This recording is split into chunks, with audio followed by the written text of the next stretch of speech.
Let me be brutally honest with you about something most financial commentators won't say out loud. Cash is not a safe haven anymore. It never really was. But in 2026, holding too much of it might be one of the most financially destructive decisions you can make. I've built companies, sold them, invested in hundreds of deals, and sat across the table from some of the sharpest minds in global finance. And right now, every single signal I'm watching is pointing to the same conclusion.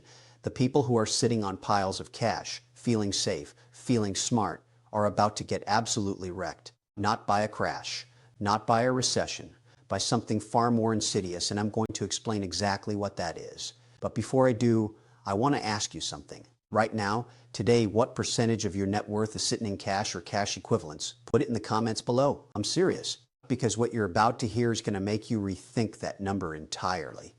Let's get into it. Here's the fundamental problem with cash that nobody wants to talk about.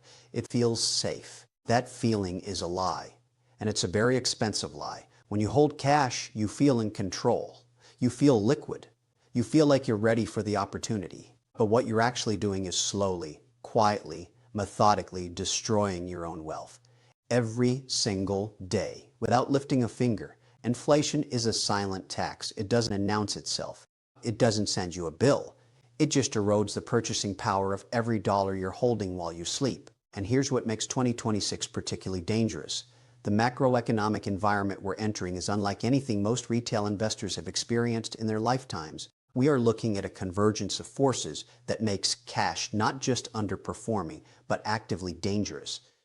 Let me walk you through exactly what those forces are. First, let's talk about the interest rate environment. For a brief window, holding cash in high-yield savings accounts or money market funds felt almost reasonable. You were getting 4, 4.5, even 5% in some cases. People thought they'd found a loophole. They thought they could sit on the sidelines, collect yield, and wait out the volatility in equities and real estate. Smart, right? Wrong. That window is closing. Central banks, particularly the Federal Reserve, have been signaling a path toward rate normalization. As rates come down, that attractive yield evaporates, and the people who got comfortable with that 5% are going to wake up one morning earning 2.5 and then 2 and then less, and they'll still be sitting in cash, still convincing themselves they're being cautious, while their purchasing power continues to shrink. That's not caution. That's financial paralysis dressed up in responsible language. Now let me tell you about the second force, and this one's more structural. The global monetary system is shifting.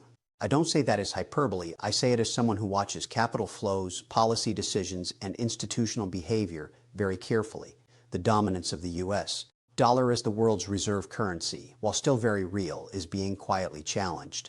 You've got BRICS nations actively working to reduce dollar dependency in trade settlements. You've got central banks around the world diversifying into gold at a pace not seen in decades.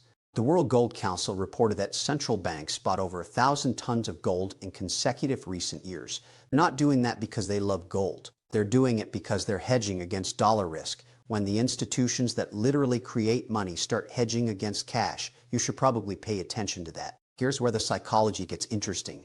Most people hold cash because of fear. That's understandable.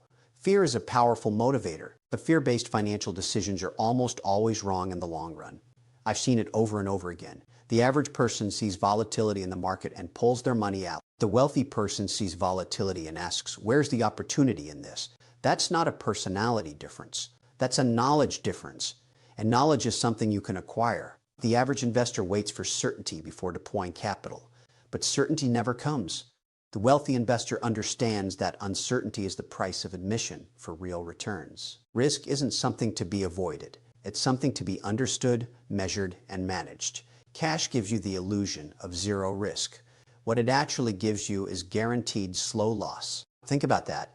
You're guaranteed to lose purchasing power holding cash. There is no scenario in a moderately inflationary environment where your cash stat grows in real terms while sitting idle. None. So the question isn't whether you're taking risk. You're always taking risk.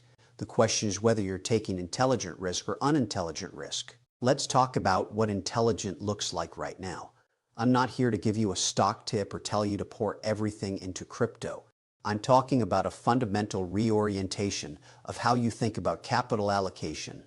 The core principle is this: money that isn't working for you is working against you. That's not a motivational poster. That's arithmetic. When I look at where capital is moving in 2026, I see several clear themes. Dividend-producing equities in sectors with pricing power, energy, healthcare, consumer staples. These are companies that can pass inflation on to their customers. When prices rise, their revenues rise. When you own them, your capital participates in that. That's inflation protection built into the investment. I also see massive opportunity in private markets, and I know that used to be the exclusive domain of institutional investors and ultra-high net worth individuals. But that's changing. Platforms and regulatory shifts have started to open private credit and private equity to a broader investor base. This matters because private credit right now is generating returns that public bond markets simply cannot compete with. Capital is flowing there for a reason. And then there's real assets, real estate. Not flipping houses, not speculating on vacation rentals, but strategic exposure to income-producing real property, or REITs, has historically been one of the most reliable hedges against inflation that exists. Because when inflation rises, rents rise, replacement costs rise, and the real value of debt decreases.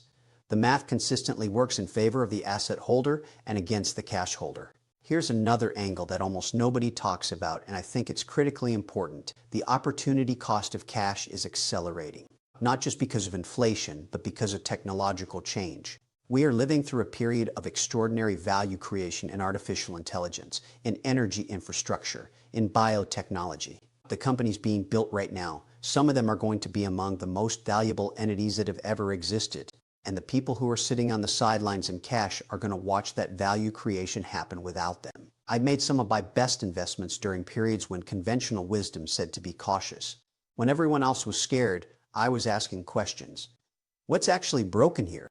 What's being mispriced? Where is fear creating a discount that fundamentals don't justify? That mindset is not reckless. It's disciplined contrarianism. And it's how generational wealth gets built. The people who sat in cash during the early days of the internet, during the recovery after 2008, during the rebound after COVID, they didn't protect their wealth. They sacrificed it on the altar of perceived safety. Now let me address the counter-argument. Because I always do, some of you are going to say, but Kevin, what about liquidity? What about having an emergency fund? What about the fact that markets can drop 40% in a correction? Valid points, all of them. And here's my response. Yes, you need liquidity. You need a cash buffer. 3 to 6 months of living expenses, maybe more depending on your situation and risk profile. That's not what I'm arguing against. I'm arguing against the person who has 12 months of cash, or 2 years, or who has accumulated significant wealth and is keeping 40% of it in a savings account because they're waiting for the right time to invest. There is no right time. The right time is a story people tell themselves to justify inaction. And inaction, in an inflationary environment with a declining rate cycle ahead with technological disruption accelerating, inaction is a decision. It's just a bad one. And on the market drop argument, yes, market's correct. They always have. But look at the data. Every significant market correction in modern financial history has been followed by recovery and then new highs. Every single one. The people who lost money in those corrections were the ones who panic sold into cash at the bottom. The people who made money were the ones who stayed invested, or better yet, deployed more capital when prices were low. Volatility is not your enemy. Volatility is your opportunity, if you have the conviction and the knowledge to act on it. I want to make something very clear. I'm not anti-cash as a concept. Cash is a tool. Like any tool, its value depends entirely on how you use it and when. In 2009, cash was a weapon. If you had dry powder during that crisis, you could have bought world-class assets at fire sale prices. That was cash working brilliantly. But cash sitting idle in 2026, in an environment of declining rates and persistent inflation, with extraordinary investment opportunities across multiple asset classes, that is a tool being used for the wrong job. The wealthy understand this intuitively because they've been educated, either through experience or through mentorship, to think about capital in terms of deployment, not storage. The average person was taught to save, and saving is good, but there's an enormous gap between saving and investing intelligently. Saving means accumulating. Investing means putting capital to work. You need to move from one to the other, and you need to do it with intention and with a framework. Let me give you the framework I use. It's simple, not easy. Simple. Every dollar I have is categorized. Some is in liquid reserves, available, accessible, earning what it can in the short term. Some is in income-generating assets, dividends, distributions, interest from private credit. Some is in growth positions, equities, private companies, emerging opportunities, and some is in hard assets, real estate, commodities, alternative stores of value. The goal is that every category is working. Nothing is truly idle. Even my liquid reserves are in instruments that generate some return.